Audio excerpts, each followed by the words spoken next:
ang tunay na pagkatao ng isang Jordan Clarkson at ganito pala siya kahusay bago pumasok sa NBA. Si Jordan Taylor Clarkson o mas tinatawag ngayon na JC ay ipinanganak noong June 7, 1992 sa Tampa, Florida, USA. Siya ay may dugong Pinoy dahil sa lola nitong si Marcelina Tulao King Solver na tubong Bacolor, Pampanga, Philippines. Ang mga magulang ni Jordan na sina Mike Clarkson na isang African-American at ang kanyang ina na si Annette Tulao Davis na isa namang Filipino-American ay kapwa nakapagserbisyo sa United States Air Force at nagdiborsyo noong si Jordan ay maliit pa lamang.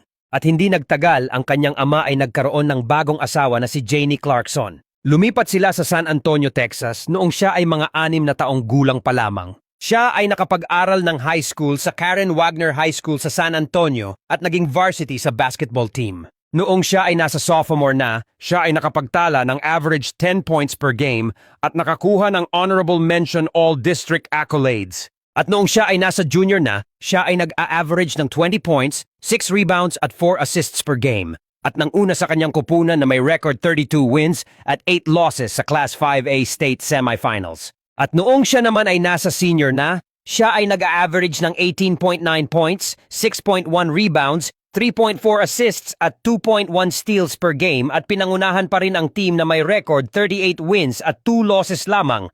Ngunit hindi sila pinalad na magkampeon sa panahong iyon. Sila ay nabigo na mauwi ang kampeonato pero si Jordan ay pinarangalang San Antonio High School Player of the Year. Noong November 11, 2009, si Jordan ay pumirma ng National Letter of Intent para maglaro sa college basketball or NCAA sa team ng paralang University of Tulsa. Bilang freshman sa Tulsa, siya ay isa sa pinangalanan na 2011 Conference USA All-Freshman Team.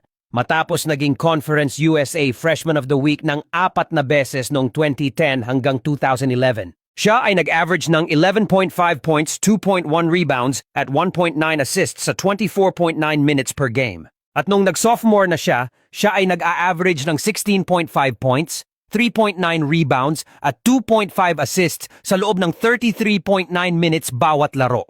Noong May 2012, siya ay lumipat ng paaralan sa Missouri University at naglaro sa kanilang team na Missouri Tigers. Ngunit dahil sa patakaran ng NCAA tungkol sa isang transferee ay hindi nakapaglaro si Jordan ng isang season. Sa season ng 2013 to 2014, si JC ay naging isa sa All-Second Eastern Conference second team na may averaged 17.5 points, 3.8 rebounds, 3.4 assists, and 1.1 steals sa 35.1 minutes per game. Hindi may kakaila na mamaw na talaga si Jordan sa larong basketball kahit noong high school at college pa siya. Kaya noong March 31, 2014, si Jordan ay idineklara na madadraft sa NBA. Sa taong din iyon June 26, siya ay nakasama sa Round 2 bilang 46th overall pick ng NBA Draft 2014. Sa kupunan ng Washington Wizards at na-trade agad sa Los Angeles Lakers for cash considerations and the rest is history.